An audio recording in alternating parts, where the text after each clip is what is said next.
We all have dreams, big, bold, ambitious goals that excite us, drive us, and give our lives direction. But here's the thing.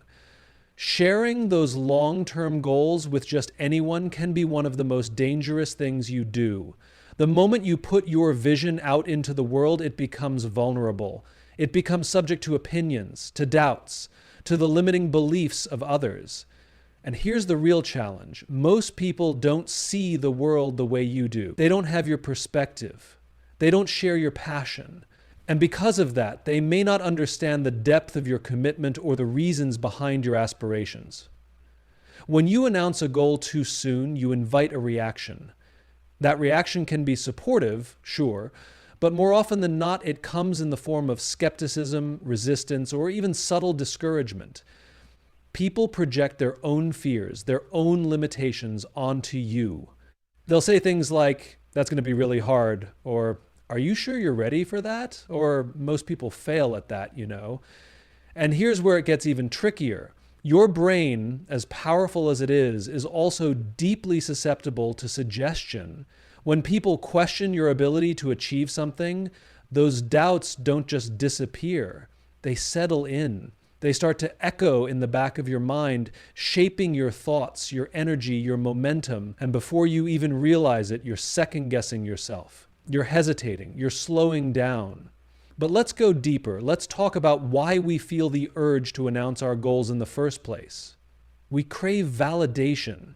We want others to see us as ambitious, as capable, as someone who is going places. And sometimes, just by saying our goals out loud, we get a little hit of dopamine. It feels like progress. We get a few encouraging words, maybe a pat on the back, and suddenly we've tricked ourselves into feeling like we're already on the path. But the truth is, words are not actions. Talking about a goal doesn't move the needle. It doesn't create momentum. In fact, it can do the opposite. It can create a false sense of accomplishment that steals the urgency from actually doing the work. There's a reason the most successful people operate in silence. They know that their energy is better spent executing than explaining. They understand that real progress happens in private, not in the spotlight. They choose to share results, not intentions. And when they finally do reveal their achievements, it's undeniable, it's not a plan, it's a reality. And then there's this. Not everyone around you is rooting for you. It's an uncomfortable truth, but one that can't be ignored. Some people, even those close to you, may feel threatened by your ambition. Your desire to grow might highlight their own stagnation. Your courage to take risks might remind them of their own fears. And instead of cheering for you, they might subtly, maybe even unconsciously, try to hold you back. Not through direct opposition, but through little comments, little doubts, little distractions that slowly chip away at your confidence. Now, does this mean you should never share your goals with anyone? No.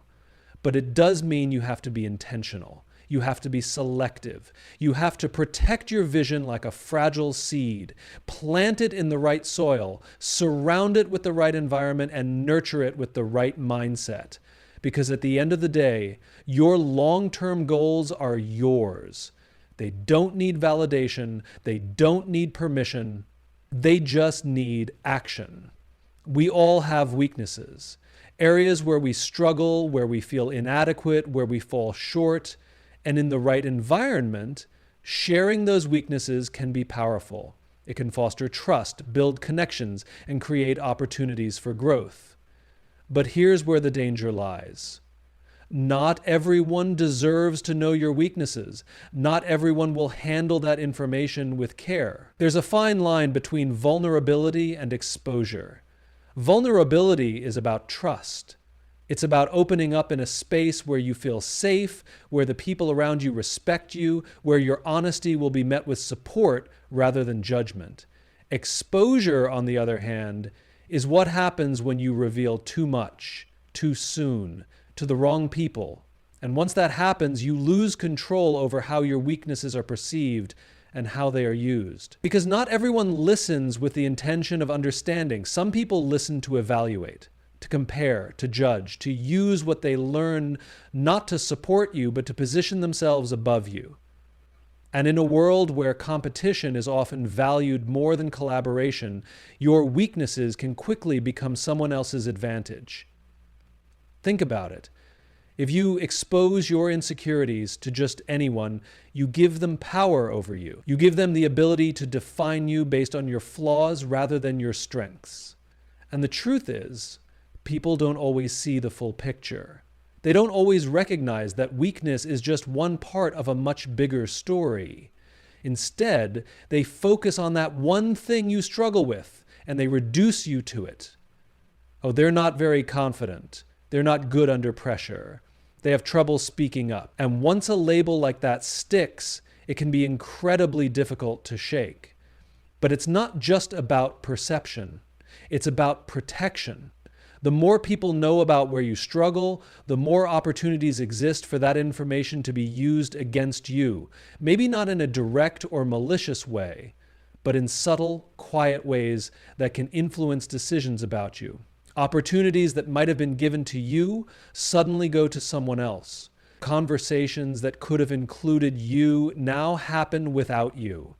And you may never even realize that the way someone sees you has been shaped by something you said in a moment of openness.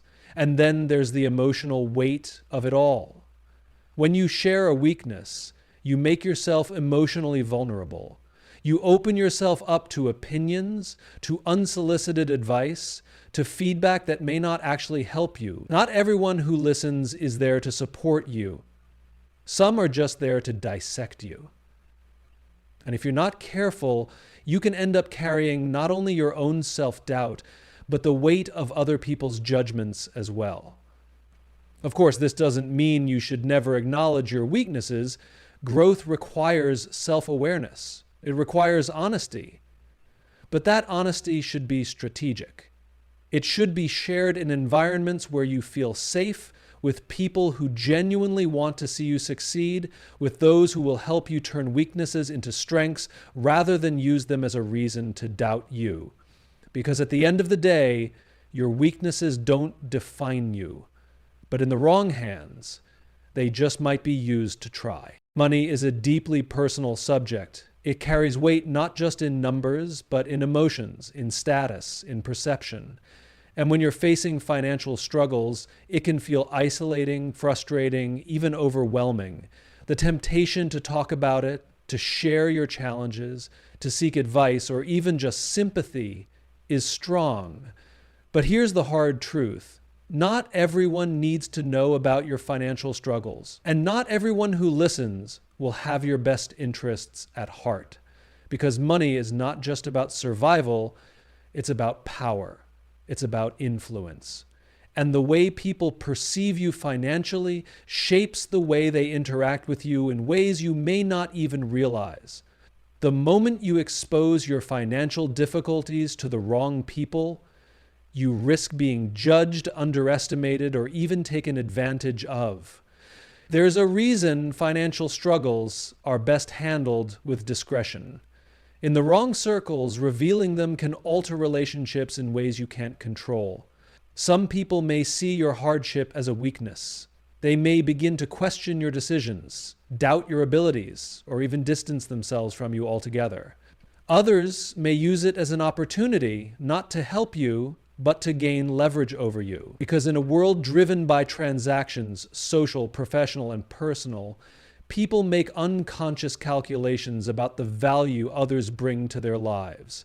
And when you reveal financial hardship, some may start seeing you as a liability rather than an asset.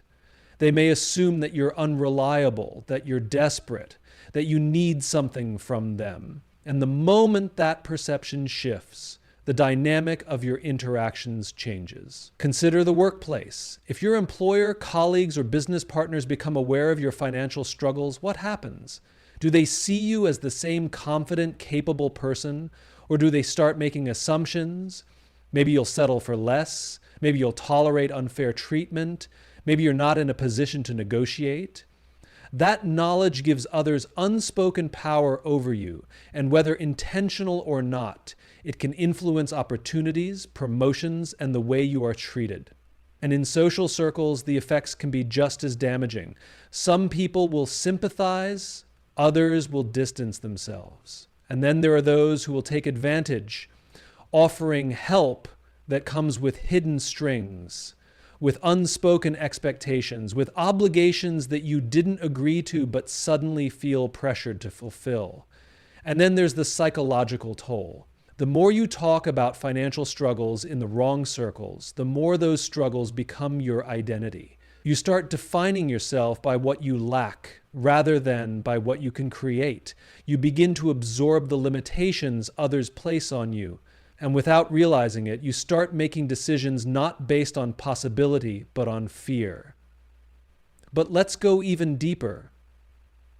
Why do we feel the urge to share our financial struggles in the first place? Sometimes it's about relief, about lightening the burden by talking about it. Sometimes it's about seeking solutions, hoping someone will offer advice or help. But too often it's about validation. It's about wanting someone to acknowledge our hardship, to recognize our effort, to tell us that we are more than our circumstances. And while seeking support is important, the key is in choosing the right environment. Because money, especially the lack of it, shifts dynamics in ways that are not always obvious. And once the perception of struggle is out there, you can't take it back. Doing good feels good. Helping someone, making a difference, showing kindness, these things create a sense of fulfillment, a quiet but profound satisfaction that we are contributing something meaningful to the world. But in today's culture, where attention has become currency, where everything is documented, where every act of generosity is shared, liked, and commented on, the question arises, why are we doing good?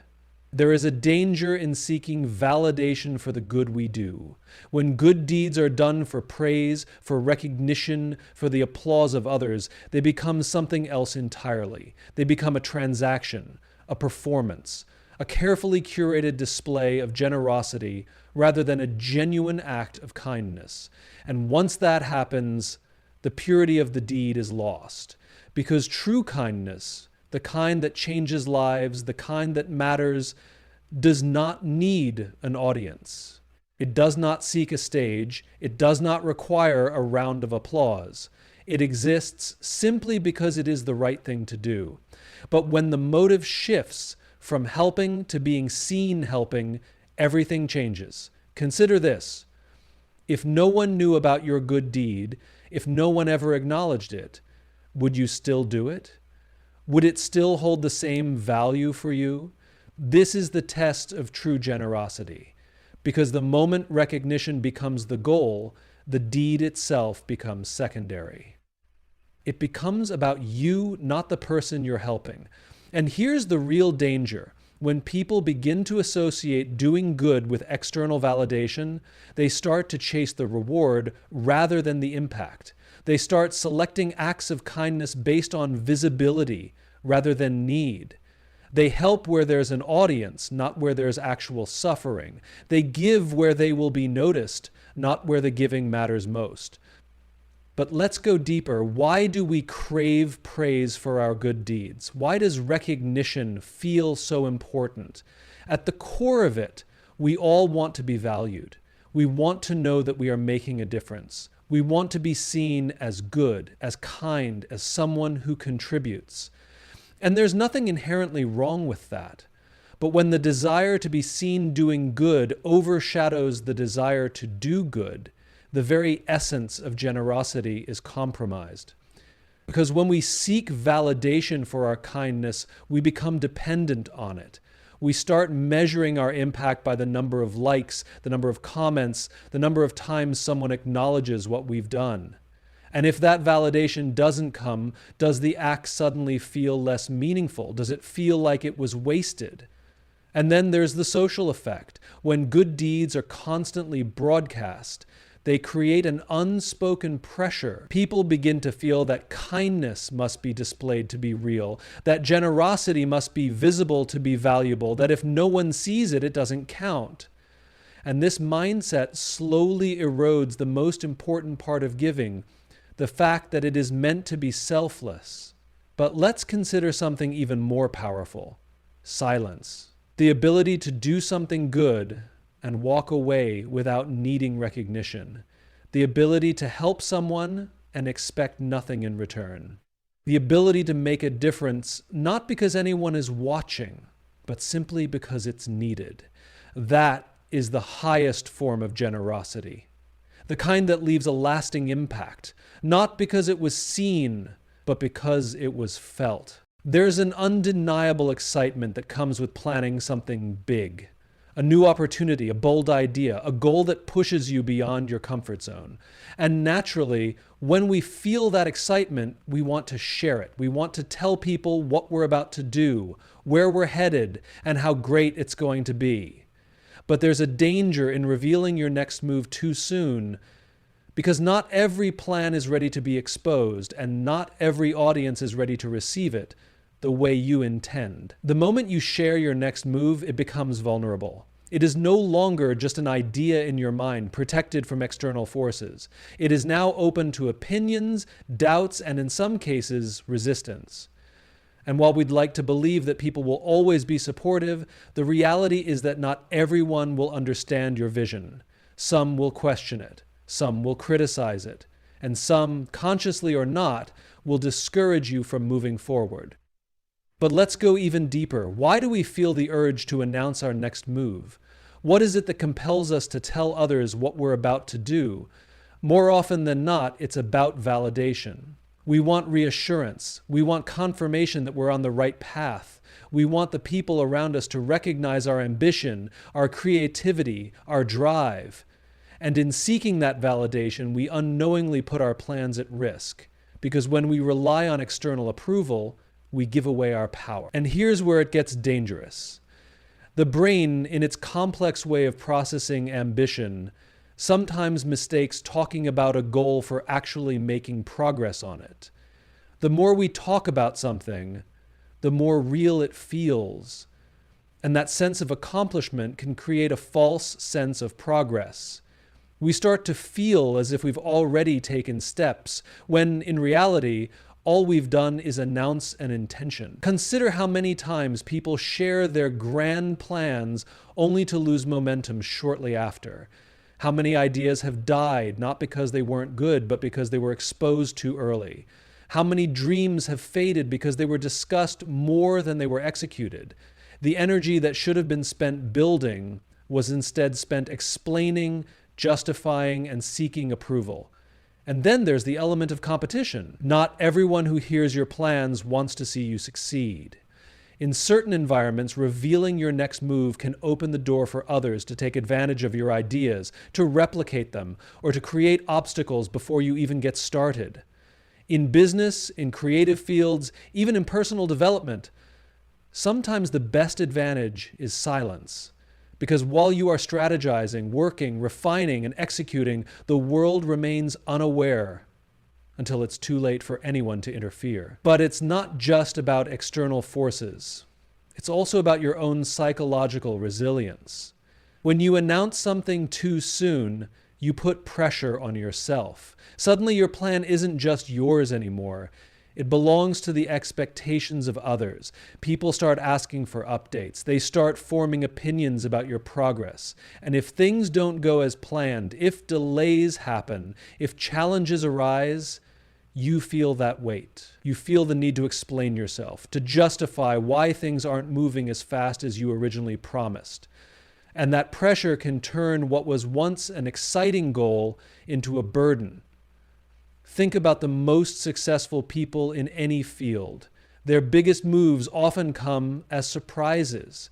Not because they didn't plan them, not because they weren't working hard behind the scenes, but because they understood the power of timing. They understood that revealing and executing are two very different things. They chose to let their results speak rather than their intentions. Because the truth is, a plan is most powerful when it is protected, when it is given the space to grow without interference. when it is nurtured in quiet focus rather than exposed to unnecessary noise. Family is one of the most personal, intimate parts of our lives. It's where we learn about trust, love, connection, and sometimes pain. And no family is perfect. Conflict is inevitable. Disagreements happen. Emotions run high and relationships can be tested. But when family conflicts are exposed to the outside world, when they are shared in public spaces or with the wrong people, they take on a new level of complexity, one that can be difficult if not impossible to control.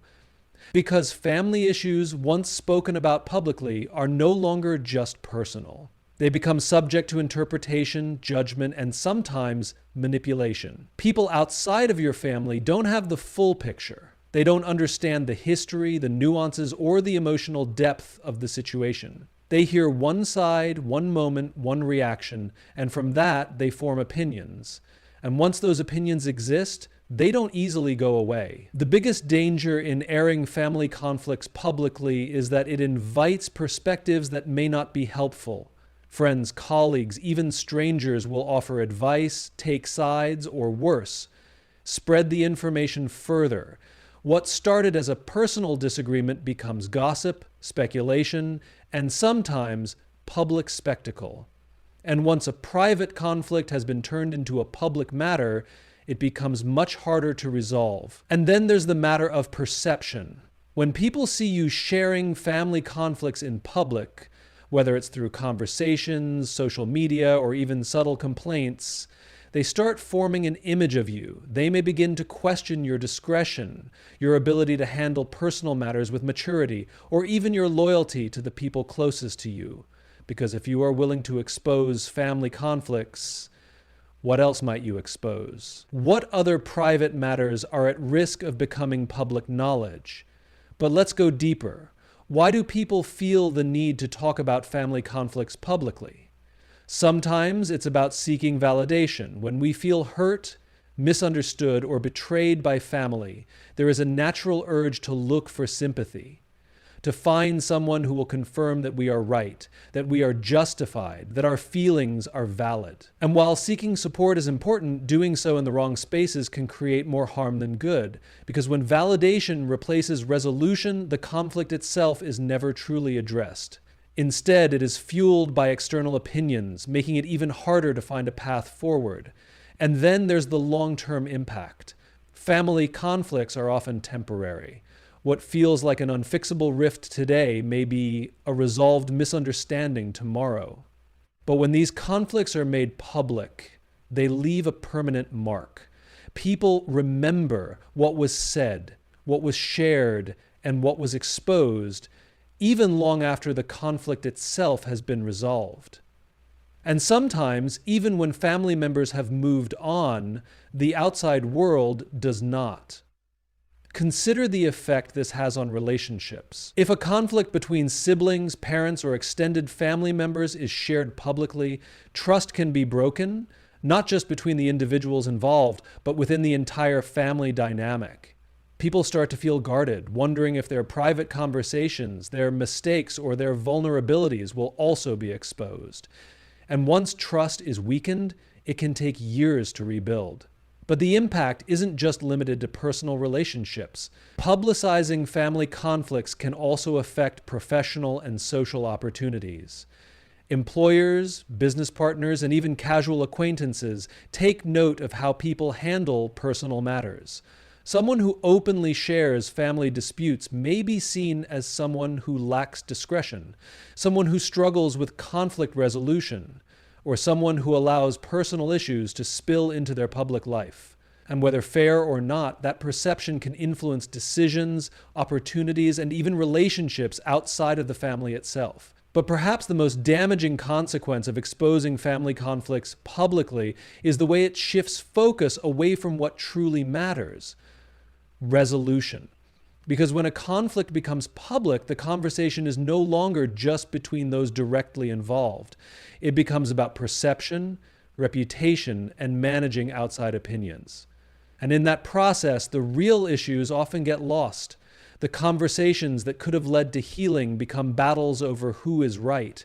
The moments that could have brought understanding become performances for an audience. And the people who should be working toward reconciliation become more concerned with defending themselves in the court of public opinion. Family conflicts are complicated. They are emotional, personal, and deeply tied to our sense of identity. And while it can be tempting to share those struggles with the outside world, the reality is that public exposure rarely leads to resolution.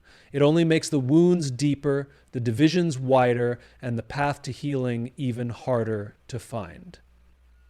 Fear is one of the most personal, vulnerable aspects of who we are. It is deeply rooted in our experiences, our insecurities, our past failures, and our uncertainties about the future. And yet, when fear is shared in the right environment with the right people, it has the power to connect, to heal, and to liberate. It can be the foundation for trust, for understanding, and for genuine human connection. But not everyone values that kind of honesty. Not everyone sees vulnerability as something to be handled with care. And when you expose your deepest fears to those who do not value you, you are not sharing your truth. You are handing over a weapon that can be used against you, whether consciously or unconsciously, whether today or at some unknown moment in the future. Because here's the reality. Not everyone listening to your fears is doing so with good intentions. Some listen out of curiosity. Some listen to compare themselves to you, to reassure themselves that they are in a better position.